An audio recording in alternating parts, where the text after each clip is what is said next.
Shalom dan selamat pagi. Perkenalkan, nama saya Resta Rizka Tamiawa.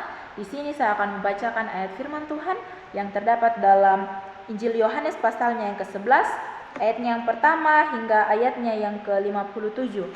Firman Tuhan berkata demikian. Ada seorang yang sedang sakit, namanya Lazarus. Ia tinggal di Betania, kampung Maria dan adiknya Marta. Maria ialah perempuan yang pernah meminyaki kaki Tuhan dengan minyak mur dan menyekanya dengan rambutnya. Dan Lazarus yang sakit itu adalah saudaranya. Kedua perempuan itu mengirim kabar kepada Yesus, "Tuhan, dia yang engkau kasihi sakit."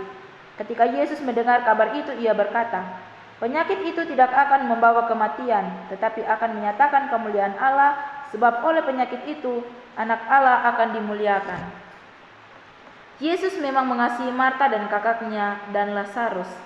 Namun setelah didengarnya bahwa Lazarus sakit, ia sengaja tinggal 2 hari lagi di tempat di mana ia berada. Tetapi sesudah itu ia berkata kepada murid-muridnya, "Mari kita kembali ke Yudea." Murid-murid itu berkata kepadanya, "Rabi, baru-baru ini orang-orang Yahudi mencoba melempari engkau. Masih maukah engkau kembali ke sana?" Jawab Yesus, "Bukankah ada 12 jam dalam satu hari? Siapa yang berjalan pada siang hari, kakinya tidak terantuk, karena ia melihat terang dunia ini. Tetapi jikalau seorang berjalan pada malam hari, kakinya terantuk, karena terang tidak ada di dalam dirinya." Demikianlah perkataannya, dan sesudah ia berkata kepada mereka, Lazarus saudara kita telah tertidur, tetapi aku pergi ke sana untuk membangunkan dia dari tidurnya."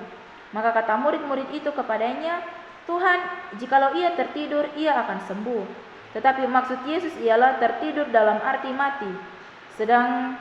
Sedangkan sangka mereka, Yesus berkata tentang tertidur dalam arti biasa. Karena itu Yesus berkata dengan terus terang, "Lazarus sudah mati, tetapi syukurlah aku tidak hadir pada waktu itu, sebab demikian lebih baik bagimu supaya kamu dapat belajar percaya. Marilah kita pergi sekarang kepadanya." Lalu Thomas yang disebut Didimus berkata kepada teman-temannya, yaitu murid-murid yang lain, "Marilah kita pergi juga untuk mati bersama-sama dengan dia." Maka ketika Yesus tiba, didapatinya Lazarus telah 4 hari terbaring di dalam kubur. Betania terletak di dekat Yerusalem, kira-kira 2 mil jauhnya. Di situ banyak orang Yahudi telah datang kepada Marta dan Maria untuk menghibur mereka berhubung dengan kematian saudaranya. Ketika Marta mendengar bahwa Yesus datang, ia pergi mendapatkannya, tetapi Maria tinggal di rumah. Maka kata Marta kepada Yesus, "Tuhan, sekiranya engkau ada di sini, saudaraku pasti tidak mati. Tetapi sekarang pun aku tahu bahwa Allah akan memberikan kepadamu segala sesuatu yang engkau minta kepadanya." Kata Yesus kepada Marta, "Saudaramu akan bangkit." Kata Marta kepadanya, "Aku tahu bahwa ia akan bangkit pada waktu orang-orang bangkit pada akhir zaman." Jawab Yesus, "Akulah kebangkitan dan hidup. Barang siapa percaya kepadaku, ia akan hidup walaupun ia sudah mati. Dan setiap orang yang hidup dan yang percaya kepadaku tidak akan mati selama-lamanya. Percayakah engkau akan hal ini?" Jawab Marta, "Ya Tuhan, aku percaya bahwa engkaulah Mesias, anak Allah, dia yang akan datang ke dalam dunia."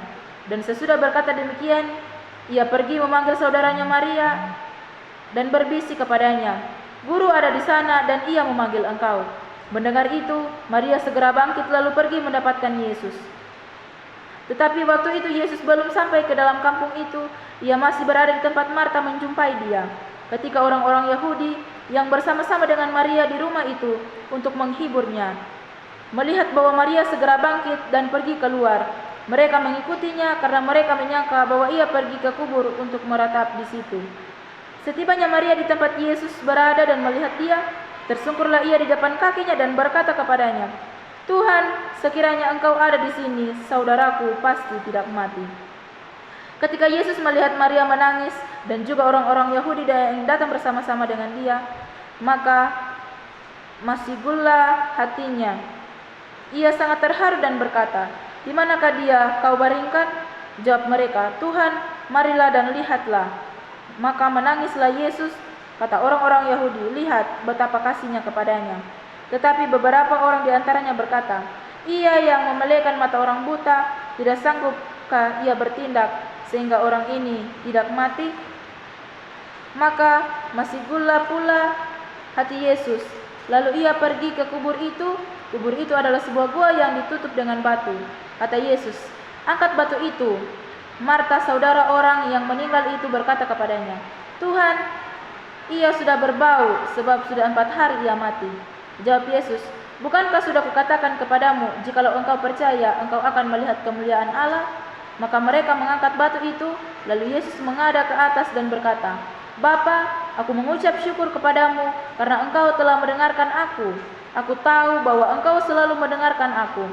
Tetapi oleh karena orang banyak yang berdiri di sini mengelilingi aku mengatakannya supaya mereka percaya bahwa engkaulah yang telah mengutus aku." Dan sesudah berkata demikian, berserulah ia dengan suara keras, "Lazarus, marilah keluar." Orang yang telah mati itu datang keluar. Kaki dan tangannya masih terikat dengan kain kafan, dan mukanya tertutup dengan kain peluh. Kata Yesus kepada mereka, "Bukalah kain-kain itu dan biarlah ia pergi." Banyak di antara orang-orang Yahudi yang datang melawat Maria dan yang menyaksikan sendiri apa yang telah dibuat Yesus percaya kepadanya. Tetapi ada yang pergi kepada orang-orang Farisi dan menceritakan kepada mereka apa yang telah dibuat Yesus itu. Lalu imam-imam kepala dan orang-orang Farisi memanggil mahkamah agama untuk berkumpul, dan mereka berkata, "Apakah yang harus kita buat? Sebab orang itu membuat banyak mujizat. Apabila kita biarkan dia, maka semua orang akan percaya kepadanya, dan orang-orang Roma akan datang dan akan merampas tempat suci kita serta bangsa kita." Tetapi seorang di antara mereka, yaitu Kayafas, imam besar pada tahun itu, berkata kepada mereka, "Kamu tidak tahu apa-apa dan kamu tidak insaf, bahwa lebih berguna bagimu jika satu orang mati untuk bangsa kita daripada seluruh bangsa kita ini binasa." Hal itu dikatakannya bukan dari dirinya sendiri, tetapi sebagai imam besar pada tahun itu ia bernubuat bahwa Yesus akan mati untuk bangsa itu, dan bukan untuk bangsa itu saja, tetapi juga untuk mengumpulkan dan mempersatukan anak-anak Allah yang tercerai-berai. Mulai dari hari itu mereka sepakat untuk membunuh dia. Karena itu Yesus tidak tampil lagi di muka umum di antara orang-orang Yahudi. Ia berangkat dari situ ke daerah dekat padang gurun, ke sebuah kota yang bernama Efraim, dan di situ ia tinggal bersama-sama murid-muridnya.